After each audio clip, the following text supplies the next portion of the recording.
भाभी पहली रात ही घर से भाग गई। भाई गुस्से में उसे ढूंढने निकलकर खड़ा हुआ। माँ ने भाई को ठंडा करने के लिए खुद घूंघट ओढ़कर कमरे में जाकर बैठ गई। मैं भाई का इंतजार करते करते थक कर सो गई थी। सुबह आँख खुली तो मेरे होश उड़ गए। उस रात माँ भाई के साथ। आज सारा दिन की थकी हारी थकावट से चूर मैं अपने बिस्तर पर जाकर लेटी थी। जितनी खुशी मुझे भाई की शादी के आने की थी, उतनी ही थकावट और सर में दर्द से मेरी जान निकल रही थी। मगर वही ऊपर वाले का शुक्र अदा भी कर लिया कि शुक्र है सब खैरियत से हो गया। मैं अपनी गुड़िया जैसी भाभी को लेकर घर आ चुकी थी। मुझे कुछ देर पहले का मंजर याद आने लगा कि मेरी भाभी भाई के साथ कितनी खूबसूरत लग रही थी। हर कोई उनकी जोड़ी पर रश्क कर रहा था और बार बार मेरी माँ को गांव की औरतें यही कह रही थी कि वाकई सीमा बहन कहाँ से ये फूल ढूंढ कर लाई हो। हमने तो पूरे गांव छान मारे मगर हमें भी ऐसी बहू नहीं मिली। ये सुनकर तो मेरी माँ फूलों की तरह खिल चुकी थी। कहने लगी ये तो मेरे बेटे का नसीब है जो उसे इतनी खूबसूरत गुड़िया जैसी बीवी मिली है। मैं यही बातें सोचकर मुस्कुरा रही थी कि जब मुझे भाई के गुस्से से चिल्लाने की आवाज़ आई। मैं तो हड़बड़ा कर उठ बैठी थी। मेरा भाई तो बड़ा ही शांत मिजाज का था। आज तक मैंने कभी उसकी ऊँची आवाज़ नहीं सुनी थी। तो फिर आज उसकी शादी की पहली रात थी और वह इस कदर चिल्ला क्यों रहा था। दिमाग में अजीब गरीब सवाल आने लगे। घर वाले फौरन उठ गए। मैं भी बाहर निकली तो मेरी माँ पहले ही कमरे से बाहर मौजूद थी। भाई अपने सर से गुस्से से सहरा उतार कर एक तरफ फेंक रहे थे। कहने लगे मोना कहाँ है? ये क्या तरीका है? आज हमारी जिंदगी की नई शुरुआत थी और वे कमरे में मौजूद ही नहीं है। ये सुनकर तो मेरी माँ के चेहरा सफ़ेद पड़ गया था। कहने लगी कि बेटा ये कैसी बातें कर रहे हो? तुम्हारा दिमाग तो ठीक है। नई नवेली दुल्हन अपने कमरे में नहीं हुई तो और कहाँ जा सकती है? हो सकता है वो वॉशरूम में हो। ये कहकर माँ ने भाई को एक तरफ धकेला और खुद कमरे में चली गई। मैं भी एक कड़ी नज़र भाई पर डाल रही थी। उनका चेहरा पसीने से भीगा हुआ था और आंखें तो जैसे गुस्से की वजह से लाल हो चुकी थी। माँ की पीछे पीछे मैं भी उनके कमरे में दाखिल हो गई तो सामने पूरा कमरा खाली था। मैंने खुद उस कमरे को दुल्हन की तरह सजाया था। हर चीज़ जो कि वहाँ पड़ी हुई थी मगर सिवाय मोना भाभी के वे तो इस कमरे में मौजूद ही नहीं थी। मेरी माँ ने वॉशरूम खोल कर देखा तो यहाँ तक बैठ के नीचे भी देखा मगर भाभी तो कहीं मौजूद ही नहीं थी। हमें तो अजीब व गरीब ख्याल आने लगे थे। माँ कहने लगी अभी कुछ देर पहले ही तो मैंने उसे यहाँ कमरे में बिठाया था और फिर 10 मिनट बाद तुम इस कमरे में गए। भला इतनी देर में वे लड़की कहाँ जा सकती है? ये सुनकर तो भाई भी गुस्से से आग बबूला हो चुका था। बार बार भाई गुस्से से घर से बाहर निकल गया।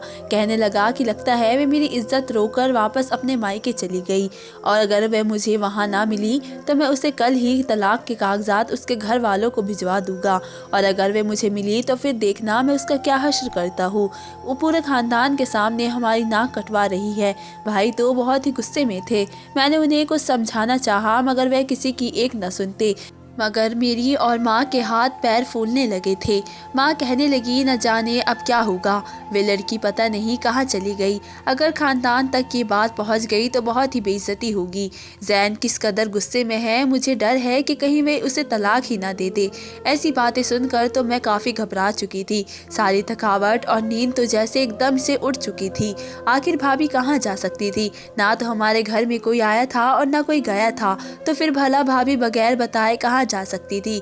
कुछ ही देर बाद भाई को फोन आया तो मेरे रोंगटे भी खड़े हो गए। न जाने वे क्या खबर सुना दे। माँ ने जैसे ही फोन उठाया तो भाई कहने लगा क्या मोना घर वापस आई है या नहीं? ये सुनकर माँ ने फौरन बौखलाए हुए अंदाज में कहा कि हाँ बेटा मोना वापस आ गई है, तुम जल्दी से घर वापस आ जाओ, मैं तुम्हें पूरी बात बताती हूँ। माँ काफ़ी घबराई हुई थी। कहने लगी कि ये ना हो ये लड़का जाकर पुलिस स्टेशन में कंप्लेन ही कर दे कि लोग क्या कहेंगे, खानदान भर में हमारी बेइज्जती होकर रह जाएगी। माँ की परेशानी से मैं भी परेशान थी। माँ तो रोने लगी। ब्लड प्रेशर उनका खतरनाक हद तक हाई हो चुका था। मगर मुझे तो इस बात की टेंशन होने लगी थी कि माँ ने भाई से झूठ बोल दिया है कि भाभी घर आ चुकी है। अगर भाई घर आए और भाभी ना मिली तो क्या होगा? वे तो और ज़्यादा गुस्सा करेंगे। मेरे भाई वैसे तो नरम मिजाज के थे लेकिन अगर कभी उन्हें गुस्सा आ जाता तो वह खुद को ही तकलीफ पहुंचा दिया करते थे। कई बार मैं उन्हें ऐसा करते हुए देख चुकी थी। वे फिर चाकू छुरिया से अपने जिस्म से खून निकालते, दर्द से चिल्लाते रहते, किसी को अपने करीब भी भटकने नहीं देते थे। कहते थे कि बल्कि मुझे खुद को तकलीफ देकर ही सुकून होता है। मेरा ध्यान फिर उसमें अपने गुस्से से हटकर उस तकलीफ की तरफ जाता है और यूं मेरा दिमाग से गुस्सा निकल जाता है। भाई के इस पागलपन से मैं बहुत ही डरती थी। वही माँ का झूठ तो जैसे मुझे फिर से परेशान कर चुका था। मैं माँ से कहने लगी कि माँ अपने भाई से झूठ क्यों बोल दिया, लेकिन जब वे घर आएंगे तो क्या होगा, घर में तो मोना भाभी मौजूद ही नहीं है। माँ कहने लगी मेरे पास उसका भी हल है, बस तुम अपनी जुबान बंद रखना। बस किसी तरह आज रात तक इज्जत रह जाए तो अगली सुबह देखा जाएगा क्या होता है। माँ क्या सोच रही थी, जबकि मैं तो उनका चेहरा देख रही थी कि वे करने क्या वाली है। कुछ ही देर बाद जो कुछ उन्होंने किया वे देखकर तो मेरे पैरों के नीचे से जमीन ही निकल चुकी थी। माँ ने दुल्हन का जोड़ा पहन लिया जो कि वे अलमारी में लटका हुआ था। मैं तो हैरत के मारे माँ को देख रही थी कि माँ आखिर करना क्या चाहती है, वे दुल्हन के रूप में भला क्यों खुद को सजा रही है। मैंने फौरन आगे बढ़कर माँ के हाथ से लिपस्टिक ले लिया और कहने लगी कि माँ आप होश में तो है, ये आप क्या कर रही है, खुद को दुल्हन की तरह क्यों सजा रही हो, और ये भाभी के कपड़े आपने क्यों पहन लिए हैं। ये सुनकर माँ ने मुझे पीछे को धक्का दे दिया और कहने लगी कि चुप करो लड़की, मुझे तो बेहतर लगेगा मैं वही करूँगी, तुम बस खामोशी से तमाशा देखो। माँ की बात तो मेरे समझ से बाहर थी। जब उन्होंने खुद को बिल्कुल दुल्हन की तरह तैयार किया और मोना भाभी के लाल दुपट्टे को घूंघट गिरा कर खुद बैठ गई, कहने लगी कि बस तुम फिक्र मत करो, जब तुम्हारा भाई आए तो उसे मेरे कमरे में भेज देना। मेरे तो सर पर आसमान टूट पड़ा था। मैं कहने लगी कि माँ जानती भी है कि आप क्या करने वाली है। ये सुनकर माँ ने एक मर्तबा फिर मुझे घूर कर देखा। उनकी आंखों में अजीब सी चमक थी। कई सवाल थे जो मेरे मन में उठ रहे थे, मगर शायद उनमें से किसी एक बात का भी जवाब माँ के पास मौजूद नहीं था। मैं बुझे हुए कदमों के साथ कमरे से निकल आई, क्योंकि मेरी माँ मुझे डांट कर वहाँ से निकाल रही थी। मुझे समझ नहीं आ रहा था कि न जाने मेरी माँ क्या करने वाली है। मैं अभी यूं ही सहन में टहल रही थी कि जब तेजी से दरवाज़ा खुला और मेरा भाई घर में दाखिल हुआ। भाई ने जब मुझे यूं टहलता देखा तो मेरे पास चला आया। वे भी काफ़ी परेशान था। गुस्से से कहने लगा, कहाँ है मोना। मेरे पास कोई जवाब नहीं था, ना ही मैं झूठ बोलना चाहती थी। मैंने सिर्फ उनके कमरे की तरफ देखा तो वे गहरी सांस रोकते रह गए। वे कमरे में गए और अगले ही लम्हे कमरे का दरवाज़ा बंद हो चुका था। वही कमरे का दरवाज़ा बंद होने के साथ ही मेरी सांस भी रुक गई थी। अजीब से ख्याल मेरे दिमाग को जाकर चुभे थे। मैं अपने कमरे में आ गई। नींद तो मेरी आंखों से कोसों दूर थी। माँ तो अभी तक वापस कमरे में आई ही नहीं थी। मेरा तो सांस रुका रहा था। न जाने रात का कौन सा वक्त था जब मेरी आंख लग गई। सुबह शोर के साथ मेरी आंख खुली तो मेरे पैरों के नीचे से जमीन निकल चुकी थी। मैंने सपने में भी नहीं सोचा था कि मेरी माँ भाई के साथ। मेरे बाप को कैंसर था जब मैं 15 साल की थी, तो मेरे बाप का देहांत हो गया था और घर की सारी जिम्मेदारी जैन भाई पर आ गई। उन्होंने कभी भी अपनी जिम्मेदारियों से जी नहीं चुराया था। जो भी काम होता वो खुशी से कर दिया करते थे। कभी कभी किसी बात पर रोक टोक नहीं करते थे, ना ही मुझे डांटते थे। मैं जो भी बात उनसे कहती थी वह खामोशी से मान लिया करते। शुरू में हमें सब कुछ मुश्किल का सामना भी करना पड़ा, क्योंकि बाबा के देहांत के बाद हमारे हालात काफ़ी ख़राब हो चुके थे। जैसे जैसे वह गुजर रहा, भाई की नौकरी एक अच्छी कंपनी में लग चुकी थी। वह हमसे बहुत ही कम बोलते थे, हर वक्त चुपचाप ही रहते थे। लेकिन अगर कोई काम उनके मिजाज से खिलाफ हो जाता तो वह आग बबूला हो जाया करते थे। फिर खुद को तकलीफ दे देकर अपनी तकलीफ़ों को कम किया करते थे, मगर कभी भी हमें कुछ नहीं कहते थे। यूं ही धीरे धीरे वह गुजरता गया। भाई को जो पहली तनख्वाह मिली थी तो उन्होंने सारी तनख्वाह माँ के हाथ पर रखी। कहने लगे कि ये लो माँ, इस पर आप हक है। माँ ने वे पैसे देखे तो हैरान रह गई। कहने लगी कि नहीं नहीं बेटा, ये तुम्हारी मेहनत की कमाई है, तुम बस मुझे सामान ला दिया करना, वही बहुत है। भला मैं उन पैसों का क्या करूँगी। ये सुनकर जैन भाई ने एक बार फिर से वे सारे पैसे माँ के हाथ पर रखे और कहने लगे, माँ आप तो इस घर की बड़ी है, बाबा के जाने के बाद तो सारी जिम्मेदारियाँ आपने ही देखनी है। मैं आपको जो पैसे दूंगा आप उस घर की डोर संभालो और कुछ बचा कर रखो ताकि उनसे हमारी ज़रूरत को पूरा किया जा सके। ये देखकर तो मेरी माँ की आंखों में आंसू आ चुके थे। उन्होंने वे पैसे भाई से ले लिए और वक्त गुजरता चला गया। मेरी माँ थोड़ी लालची मिजाज की थी। वे मुझे तो बहुत मोहब्बत करती थी, जबकि कि भाई के साथ उन्हें कोई खास लगाव ना था, बस फर्जी सी उन्हें मुंह पर मीठी बन जाया करती थी, जबकि पीठ पीछे तो वे सबके उसके काम करते हुए भी 100 बातें सुनाया करती थी। जबकि वही दूसरी तरफ मुझे अपने भाई से बड़ा ही लगाव था। बाबा के जाने के बाद तो जैसे मुझे भाई ने भी बाप का प्यार और मोहब्बत दिखाई देता था। मैं उनका हर काम दिलो जान से किया करती थी। माँ पर मेरे सामने भाई की बुराई भी करती थी।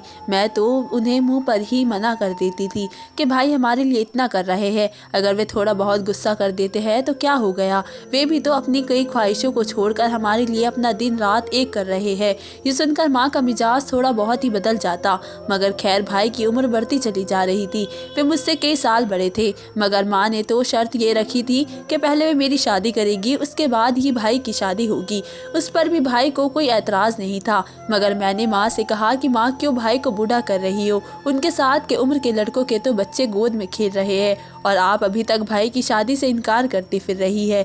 इस बात पर माँ कहने लगी कि मेरे हाथ पर अगर पैसे होंगे तो मैं शादी करूँगी। ये मुझे थोड़े से पैसे तो देता है, ज़्यादा पैसे हो, ज़्यादा रकम हो तो शादी ही की तैयारी की जाती है। ये सुनकर भाई ने अपनी तनख्वाह का 90% हिस्सा माँ को देना शुरू कर दिया और भाई के पास जो भी रकम आती माँ वे सारी अपने पास ही रख लिया करती थी और फिर भाई को 1 रुपया माँ से ही मांगना पड़ता था। जब लड़की ढूंढने की बारी आई तो माँ कहने लगी कि मैं खुद अपने बेटे के लिए चांद से बहू ढूंढ कर लाऊंगी। 4 दिन बाद रिश्ता भी मिल चुका था। जब भाई को लड़की दिखाई तो भाई ने यही कहा कि जो लड़की माँ को पसंद आएगी उसी के साथ ही शादी कर दे, मुझे कोई एतराज़ नहीं होगा। माँ ने भाई के लिए दुल्हन देख ली थी और फिर शादी के दिन भी तय हो गए, मगर शादी वाले दिन अचानक कुछ ऐसा हुआ कि जिसे किसी को भी यकीन नहीं था। मेरे भाई की शादी थी, पूरे मोहल्ले की औरतें हमारे यहाँ पर आया करती थी और खूब हल्ला गुल्ला हुआ करता था। इस बीच में एक रोज़ माँ भाई की बीवी के लिए जेवर लेकर आई। उसे बड़ा ही संभाल कर भाई के कमरे में रखा कि ये तेरी अमानत है, तेरे पास ही रहे तो अच्छा है, हम इसे फिर जाकर तेरे होने वाली बीवी को दे आएगी। भाई ये सब देखकर बहुत ही खुश था, मगर शादी से 1 दिन पहले वे जेवर चोरी हो गए। जेवर किसने चुराया था, कहाँ गया था, कोई नहीं जानता था। माँ तो सहन में बैठकर सर पकड़ कर रोने लगी, कहने लगी कि क्या हो गया है, मेरे बेटे की सारी जमा पूंजी चली गई, एक एक पैसे से खरीदा हुआ जेवर कौन चोरी करके ले गया। जब ये बात लड़की वालों को पता चली तो उन्होंने कह दिया कि हमें जेवर से कोई मतलब नहीं है, बस आप हमारी बेटी को इज्जत दीजिए, हमारे लिए ये ही बहुत बड़ी बात है। ये सुनकर भाई भी शर्मिंदा थे, मगर खैर अब हैंड मौके पर इतने पैसे का इंतजाम किया भी नहीं जा सकता था और अब जब शादी हुई तो दुल्हन ही भाग गई। आखिर इसके पीछे क्या चक्कर था, ये सोच सोच कर ही हम पागल हो रहे थे कि ऊपर से माँ का खुद दुल्हन जैसा हुलिया बनाकर भाई के कमरे में बैठ जाना। मेरा तो दिमाग घूम कर रह चुका था। मगर शादी से अगले दिन जब मुझे भाई की पुकार सुनाई दी, भाई इस कदर चीख रहे थे कि मैं बौखला कर बैठी। मैं फौरन आंखें मसलते बाहर निकली तो रात का मंजर याद आने लगा। रात को भाई के कमरे में माँ सोई थी। मैंने जैसे ही आगे जाकर देखा तो भाई माँ को बाजू से पकड़कर फर्श पर पटक चुके थे। कहने लगे कि मैं तो आपको माँ का दर्जा दे चुका था, मैंने कभी आपको अपनी सौतेली माँ समझा ही नहीं था, मगर आप मेरे साथ ये सब कुछ करेगी मैं तो ख्वाब में भी नहीं सोच सकता था। हाँ, ये बात सच थी कि जैन भाई मेरे सौतेले भाई थे। मेरी माँ की और जैन भाई के बाबा की ये दूसरी शादी थी, मगर उसके बावजूद मैं जैन भाई को अपने सगे भाइयों जैसा ही समझती थी। मगर न जाने अब कमरे में क्या हुआ था कि जैन भाई माँ के साथ ये कर रहे थे। माँ फौरन कहने लगी मेरा कोई कसूर नहीं है, मैंने कुछ नहीं किया, मगर अगले ही पल वे मेरी माँ को मोबाइल उनके सामने करते हुए कहने लगे कि ये सब कुछ क्या है और ये सब कुछ झूठ है, आप इस मोना से बात कर रही हो, मैं सब कुछ जान गया हूँ और मैं तुम्हें अभी तक अपनी माँ ही समझ रहा था। उसके बाद जो हकीकत मेरे सामने आई, मेरे तो पैरों के नीचे से ज़मीन निकल चुकी थी। मेरी माँ तो शुरू से ही नहीं चाहती थी कि भाई की शादी हो, उनकी नज़र तो हमेशा मेरे भाई के पैसों पर ही रही थी। जो अब जेवर थे वे किसी ने चोरी नहीं किए थे, बल्कि माँ ने ही छुपा कर हंगामा कर दिया था कि कोई जेवर चुरा कर ले गया है। जब भाई रात को कमरे में गया तो माँ को देख चुके थे, इसलिए वे सोफे पर ही तकिया रखकर सो गए। सुबह जब वॉशरूम गए तो कमरे से माँ की आवाज़ आई, जिनमें वह मोना के साथ बात करके अपने तमाम राज बोल चुकी थी कि अच्छा किया जो तुम मौका देखते ही खिड़की से बाहर कूद गई, बस अब मैं तुम्हें वे जेवर बेचकर तुम्हारा हिस्सा दे दूंगी। अगर सचमुच बहू घर आ जाती तो ये सब मुझे किसी काबिल भी ना समझता, वैसे भी मैं उसकी सौतेली माँ हूँ, कब तक मेरे साथ ये वफा करेगा। इसी बात को माध्य नज़र रखते हुए मेरी माँ ने सब कुछ कर दिया था और अब भाई का शिकार थी। भाई मुझे अजीब निगाहों से देख रहे थे, मगर मैंने कसम खा ली कि मैं कभी भी उनके साथ नहीं थी। लेकिन भाई तो घर से जा चुका था, वह कहाँ गया किसी को कुछ नहीं पता था। मेरी माँ पछता रही थी, उन्होंने अपने हाथों से ये सब कुछ तबाह कर दिया था, मगर अब क्या हो सकता था। आज 3 साल गुजर चुके हैं, भाई ने मुड़कर कभी हमारी तरफ नहीं देखा। वे कभी कभार मुझे फ़ोन पर बात कर लेते हैं और हर महीने मुझे पैसे भेज देते हैं, मगर दोबारा कभी इस घर में कदम नहीं रखा। तो दोस्तों, आपको मेरी कहानी कैसी लगी मुझे कमेंट बॉक्स में ज़रूर बताएं। मिलते हैं एक नई वीडियो के साथ, तब तक के लिए धन्यवाद।